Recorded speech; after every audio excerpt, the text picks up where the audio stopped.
Colin, Bestor from Midday News. We're joined by Congressman Jimmy Patronis from Florida's first congressional district. Jimmy, how are you doing today? Great. Thanks for having me. All right. So April 2nd, you were elected as the newest representative of Florida's first district, replacing former Congressman Matt Gaetz. It's been a while since you and I have talked, but since that time, how is it being a freshman in Washington?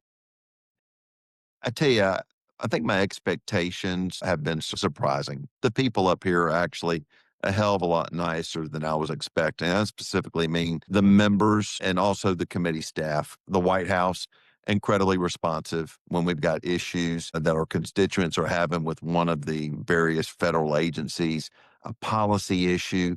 Literally, there are weekly wellness checks from the White House to the members of Congress just to make sure that we're getting what we need as responses and answers and dealing with our constituent needs. I tell you, I'm loving it. Like I said, I'm having a heck of a lot more fun than I thought I was going to have. I think my expectations that it was going to be a little more hostile up here, but we've got an opportunity to change this country for the good. President's doing right by the citizens of Northwest Florida with his agenda and how he's leading. Yeah, we'll get to the president working with him in a bit. But you were Florida CFO before congressman. Have there been any? What are the differences, and are there any similarities in the two jobs? I don't really think there's probably a lot of similarities. I mean, as the CFO, I'm essentially an executive. I'm managing an office of about 3,000 employees, and we will execute the laws that the legislature passes. Up here, and I'm going back and putting my old legislative hat on. We're actually filing legislation based on what our constituents are telling us or what we are feeling is important to us that we learn on the campaign trail, and then we're having the chance to write those laws again. So it's nice having everybody on the same page between the House and the Senate and the executive branch. But I'm loving it. My whole entire team that I have up here, they all volunteered to come and be a part of this new chapter in our public service. And so I'm very proud of the team we've assembled. Just be glad to get our district offices open. They're still under construction. Yeah, I hope you get those open soon, so that way the constituents here in Florida's first district can actually come see you and you can come talk to them. That's right. But you've hit the ground running so far. You've introduced two bills so far. One, I'll start with the clean water bill. I think that's one that's very interesting to me. What was so important to you about that? And if passed, what do you think that could do for not only constituents here in Northwest Florida, but for the country as a whole? So, an unintended consequence, and I'm gonna get a little nerdy on you, but in Florida, we got a delegation of authority by the Army Corps of Engineers to issue dredge and fill permits. Now, those permits aren't just for schools and churches or like water treatment plants, but reservoirs. So you name it. There's not many things in Florida if you're going to develop a site for any purpose, public good, for profit, that's not going to require a dredge and fill permit. So the delegation of authority was given to the state of Florida saying, you know what, state of Florida, you're sophisticated enough to handle this on your own. A couple other states, and then I think Michigan and maybe Massachusetts also have this delegation. A lot of responsibility, but because Florida had the maturity to handle it, we were given that authority by the federal government. So as we are going and processing these permits, they were typically done by the Army Corps of Engineers. Now the Florida Department of Environmental Protection is handling that permitting process. There was a court ruling where a federal court was challenged down in the Collier County area where it said, oh, this permit is not taken into consideration the Endangered Species Act. So now that threw the whole permitting process into a legal challenge. So now we're in a dilemma where the Army Corps of Engineers has gotten out of processing those permits, but the courts are saying, all right, you've got to get back and process those permits again. They don't have the staff, they don't have the resources, they don't have the manpower to do something that they had delegated to the state of Florida several years ago.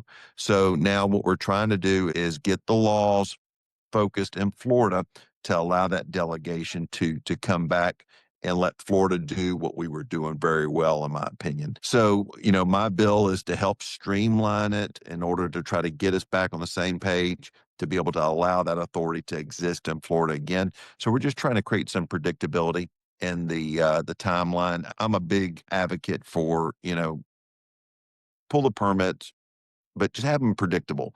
If I'm going to do everything by the letter of the law, Florida statute, federal law, you name it, just, allow me to have some predictability. And this is all we're asking. Unfortunately, government sometimes does not move as fast as we would like it to. And sometimes permits for even well-intended projects like a stormwater plant, you name it, gets bogged up with years worth of soft costs like engineering work in order to fill some obligation that may be overkill, but just because the permitting process can be so burdensome. Is part of it by filing this so early? We are in the middle, or we are in the early throes of hurricane season. If this bill is passed, this could help out, communities along the Gulf Coast, especially here in Florida, where hurricanes, I'm not going to say when they're going to come, but it's a matter of if they come. Yeah, I mean, Very it really could. So, I mean, this permit has such far-reaching implications. Like I said, you can't build a school without a dredge and fill permit. You can't build a water treatment plant without a dredge and fill permit. You can't build affordable housing without a dredge and fill permit. And now we basically said Army Corps of Engineers, who abandoned this process years ago to the state of Florida, now the federal court saying, Army Corps of Engineers, now you got to do this all over again. Like I said, they just weren't built to do it. They've actually been bringing resources in from other states to manage how heavy of a workload it is. So it's really frustrating. And this is where, I'm not a believer in activist judges that, want to go and change the laws because they got their own agenda. That's Congress's job. If a constituent has a problem with something, go get your congressman to change the law. But a judge snapping his fingers and bringing, any type of good quality development to a grinding halt is very problematic. Moving on to the second bill, and this seems the most to a partisan like myself, a politically charged bill. You introduced legislation to investigate Joe Biden, our President Joe Biden, and his cognitive mental decline that we've seen during his first term, first and only term. Why do you think that was so important to you this early in your tenure as a congressman to get that bill filed? Well, again, we're just coming off of an election in November, and now we have all the actions that have been taking place over, I'd say, the last year. That I think there's a certain amount of doubt in some people's minds of the cognitive abilities of the previous administration and how they made their decisions. Well, then you have all of these staffers that are from the previous administration. They're either changing parties to independent or writing books, and they're starting to talk about the challenges or the lack of oversight in that administration and how they did business. That's concerning to me. Look, hopefully the inquiry that we're pushing forward, comes back with nothing. Hopefully it comes back that we're asking a bunch of questions and everything was done via standard operating procedure. But if it wasn't, that's a problem. That's a real problem. And that means we don't have enough oversight over the most powerful office on earth. And so, look, I'm not trying to clip the wings of a president, but if there were actions, executive orders, pardons that were done without the cognitive understanding by that individual who was in office, or maybe even handled by somebody else who had access to the auto pen, that's a real problem. So it may mean you change protocols, you change policy on how a device as powerful as the auto pen is administered and who has the authority to have any operational use over it. Moving on to some local issues, have there been any in your mind, anything that you want to push since becoming onto the role as a congressman that you want to fight for Florida's first district? Obviously, this is a heavily militarized area. A lot of people from NAS Pensacola, Eglin Air Force Base, Hurlburt Field, a lot of people, those people live here. A lot of retirees also live here too. Mhm. What are you going to be doing for the current military mission here in Northwest Florida and also the veterans who, after their military tenure is done, decide to call this place home? Yeah, so with the VA issues, those are something that are near and dear to my heart, especially when you have somebody who has served their country with distinction. And now here is a side effect of something that is been discovered later in life that was a direct result of them serving our nation. So look, I want quality of life as much as anybody, and whether we're going to continue to expand community care where our veterans can get their treatment from their local hospitals, their local administrators, and then the federal government picks up the tab, whether we explore the options of expanding a full blown hospital in Northwest Florida, or we just re engineer where the decisions are made that affect Northwest Florida when it comes to our service area with the veterans hospitals that we have in Biloxi, New Orleans. All these things ultimately to me are important because that's a quality of life of the people that I get to represent. I had a good visit with Secretary Doug Collins last week. I formally invited him to come and pay us a visit in Northwest Florida. And it's not just Northwest Florida, it's all over the country. This administration knows how important our veterans are, but it's something that unfortunately, in my opinion, has been neglected over the last 4 years.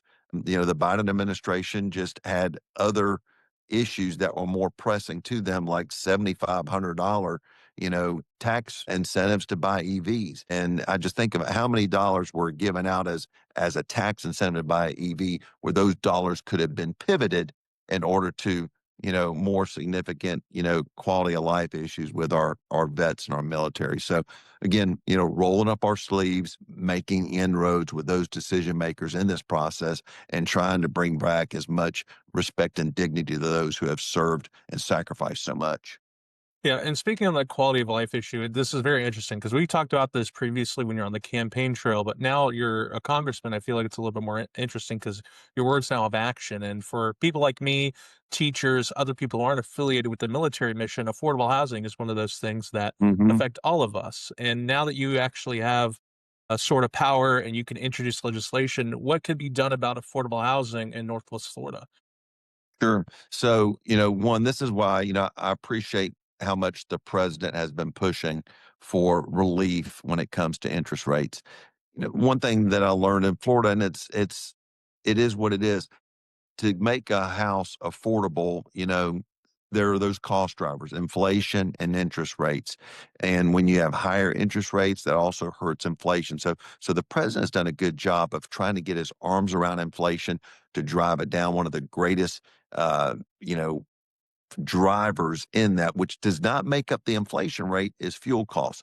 So where we have seen oil is now, I think, around $60 a barrel, we're starting to see a lower price per cost per barrel. Unfortunately, it does not roll out to the average gas pump as quick as we'd like it to, but it starts to change the trajectory of how people invest and where they will put their money. And housing, to me, is the greatest economic engine that you could ask to diversify the economy in Northwest Florida. I mean, housing is huge, military is huge, our tourism economy is huge. But the housing creates stability in our communities. And when somebody owns a home, things change in their life. They show up to work. They think about raising a family. They take care of their yard. They get involved in their community. They then start paying attention to local government issues. They pay attention to their tax bill. They start thinking about the safety and security and the importance of law enforcement, first responders. You don't have as much of a passion about those issues unless you own a home. Home ownership is, to me, is one of the best forces for good. But when we have those issues that makes home ownership not as attainable and not as affordable, to me, we're losing an opportunity to create a stronger community, a more community that is more family focused. So again, those things just don't move overnight, but they are moving in the right direction. There's some market indicators out there right now that I'm not thrilled with, but there's an average home price right now in Northwest Florida of about $500,000. There's not many brand new families that can afford to buy a $500,000 home. And unfortunately, you're starting to see people buy their first homes at age 36 or 38. And that's not what we would hope. You'd hope somebody would be able to make an investment earlier in life.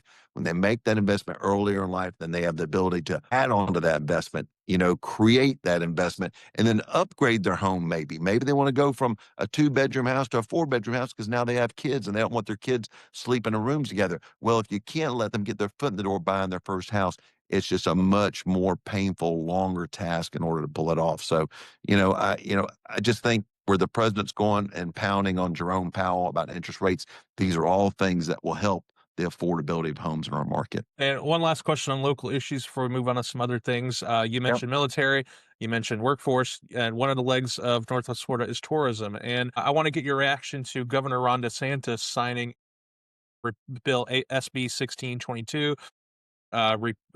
Basically bars local governments from passing ordinances regarding customary use. Do you think this is a net win for tourism in Northwest Florida, or do you feel something different about it? So, yeah, I haven't read the bill of how much it pares back what the original law was. But I know this: people come to Northwest Florida to enjoy the beaches.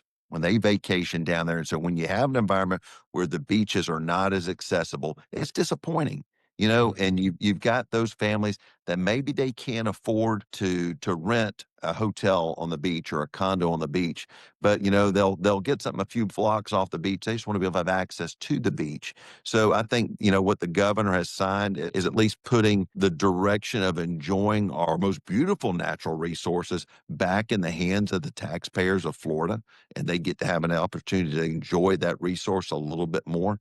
And the beautiful thing about the Florida statutes are, if there's unintended consequences with this legislation, well, you just call your state legislator, you ask them to file a bill. I do think the bill that Governor DeSantis signed was the right bill, or at least the right idea as plans going forward to enjoy this incredible Gulf of America that we get to call home. All right, and now let's move on to some national issues. Yeah. Over the weekend, we saw, I guess, America defend Israel's interests. I guess that's a fair way to say, by taking out Iran's nuclear facilities. You called them necessary and calculated.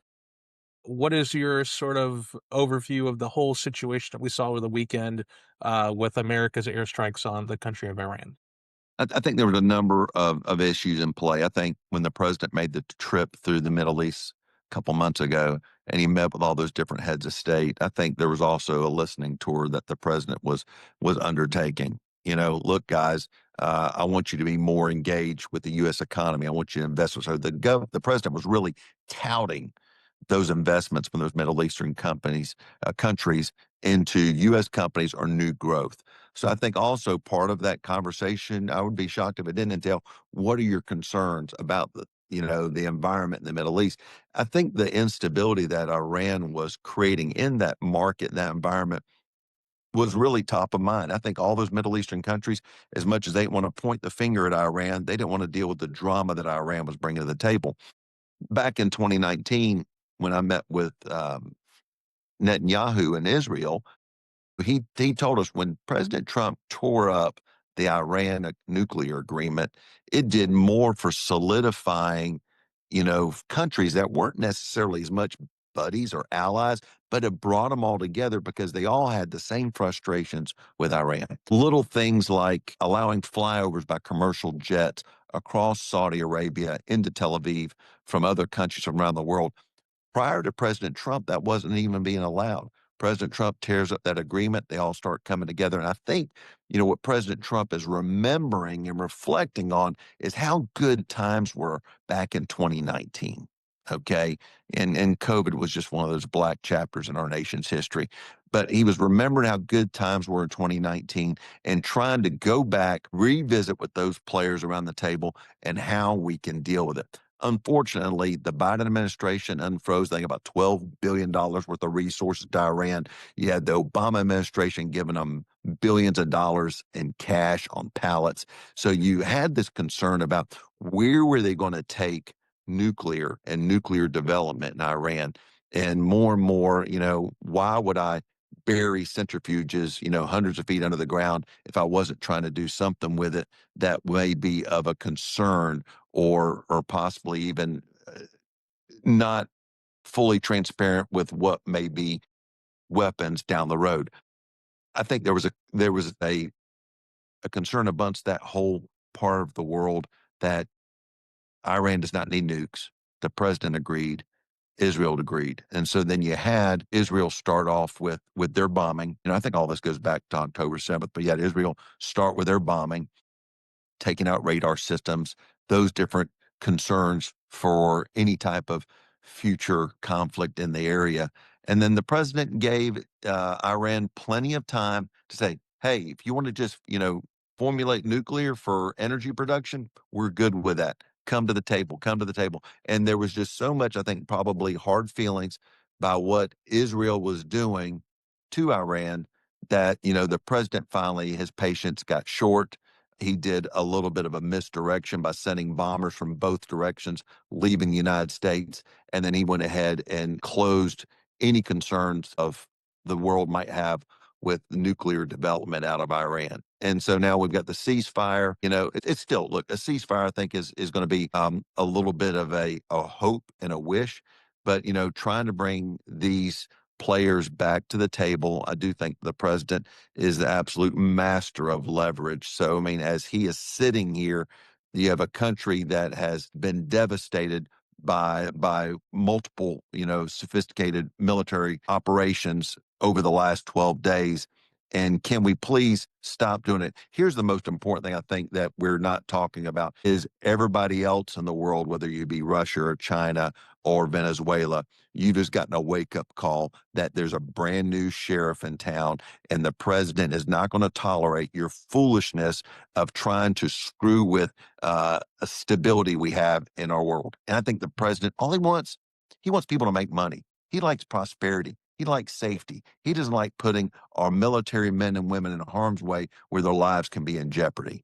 And so it's a different way of capitalism that he is trying to do it. And I think he definitely understands peace through force, like, probably we haven't seen since Ronald Reagan was in office. Now, and the I guess the criticism from this from your colleagues on the other side of the aisle is that Trump should have sought congressional approval before bombing Iran. Even your colleague Al Green introduced impeachment articles, yet that failed on the House floor today. Do you feel like that should have happened? Do you think Trump should have just even briefed or just notified Congress before the attacks happened? Or do Well, you think he was justified with his presidential power? so the president did try to reach out to Hakeem Jeffries. Hakeem Jeffries did not answer his phone. It does happen. Sometimes people don't pay attention to their phone. My understanding, the president did talk to Chuck Schumer. He did speak to Speaker Johnson.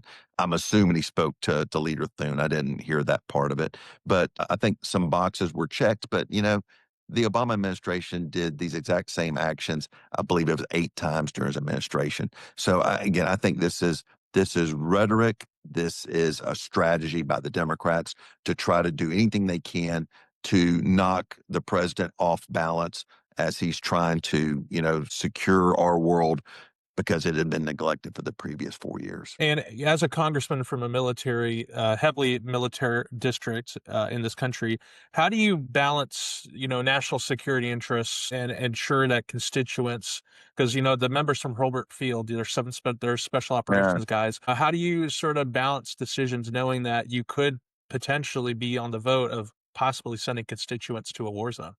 Well, I just know that the military from Northwest Florida, this operation that took place this past weekend, it could not have been as successful if it wasn't for the expertise and the training that comes right out of Northwest Florida. F-35 pilots that flew an escort, they were trained right at Eglin Air Force Base. So, I mean, I got chills just saying that to you because I know that we've got the best and brightest. I was visiting with a buddy of mine over the weekend who used to fly F-15s and fly F-22s. And he was talking about the caliber of the international pilots from other parts of the world. And as he was telling me, it just, Jimmy said, you have no idea how good our pilots really are. He says, we've flown from pilots from other parts of the world, and they just do not have the understanding, the expertise, or the just the skills to be able to manage the type of equipment that we have in America. So I think one, it was very important that that we led with that mission this past weekend. I think it was also appropriate how the president handled it. There was plenty of notice given to Iran that this day was coming. So I mean, it's not like they were going out there to try to target any type of civilian or military targets. We told them no nukes. And this is exactly what the mission was intended to do. No nukes in an environment that's unstable in our world. And thank you again for taking time out to talk to me. I know you're busy. Did you have a House floor vote today, the Al Green's impeachment vote? I know you voted no on that. This sort of leads me into wrapping this up. Has your life never been more hectic than it is right now running around Washington, D.C.? No, look, I think it's different. My boys are still young enough where they're 14, 16. They're still under the roof with Katie and I know that I get to make decisions that are going to be in keeping them in a place where our country is going to be better off. I feel like every decisions I've made so far since I've been here has been in the best interest of our kids and our neighbors' kids and our community's kids and our seniors that have sacrificed so much. So yeah, look, I feel like this is an opportunity that I've got to fight for the people that care about the American way of life. And this is exactly why November's election outcome was the way it was. The public was done with the chaos and uncertainty that the last 4 years had been dealt us with. So I think you got to trust President Trump right now. You got to give the guy a chance to do some of the things and let him make some of these decisions. And this is exactly what we're doing in the big, beautiful bill that we've already voted out and that the Senate is dealing with. We're going to bring that in for a landing. It's going to provide significant tax savings long term for our citizens in Northwest Florida. And I know the president feels the same way I do. The people of Northwest Florida spend their money a hell of a lot better than Washington, D.C. does. And Congressman, final question to you. You're a first-term congressman. When we talk again next April or next June of 2026, what does success mean to you in your first year? Obviously, next year approaching another election cycle, but what is success in your first term for you? Well, I feel a little slighted that you don't want to talk to me again until 2 years from now. So I I hope don't. to have you every quarter, Yeah. Congressman. Okay. All right. Success is just taking care of people. I told Jimmy is not a show horse. Jimmy's a workhorse, and I like fixing people's problems. But you also got to be reasonable. I'm very open about my social media, and I encourage people to DM me. And so, people will send me, they'll say really hateful things on social media. And if I can tell they're from the district, I'll send them a direct message and say, hey, can I answer your questions? And it's amazing how they'll kind of back up, you know, behind their fake name as they're talking trash on social media, be empowered with their 500 followers. But when they realize you're just a real person that cares about what's important to them, you know what? Democrats, independents, Republicans, conservatives, liberals, all they want is to be listened to, and that's what I intend to do. But I will tell you, if you're disrespectful to this process or to your neighbors, to your community, if you are just an agent for hate, then you know what? I don't have any time for you because there's too many good people that call Northwest Florida home that I love fighting for every single day. So I tell people, I give out my email address out to everybody. I said, look, email me when you need me. But if you put me on a mailing list, I'm going to block you because I want to be able to respond to people's problems. I told you that last time we visited. Yeah, well, the campaign trail, you even got your phone number, and I always Yeah. wanted to know if that ever bit you in the rear end, giving your phone No, number. no. I mean, look, it doesn't bother me because I did it. So I tell people all the time, I'm going to be expected to be accessible to people because I put my name on the ballot. The day that my name is no longer on the ballot, that's the day I feel like I'll get my privacy. So, I just don't call me after midnight. Well, Congressman Jimmy Patronis, thank you so much for joining us. It might sound like a joke, but I hope to have you on more as your first term goes on. Sure. Yeah. I just want to make you feel guilty for just, shaming me for, a 2 year interview from now. So, It's okay. all right. Well, look, anybody wants to find me, I'm on X at Jimmy Patronis. Real easy to access me. And I appreciate you having me on today. Thank you, Congressman. See you, buddy.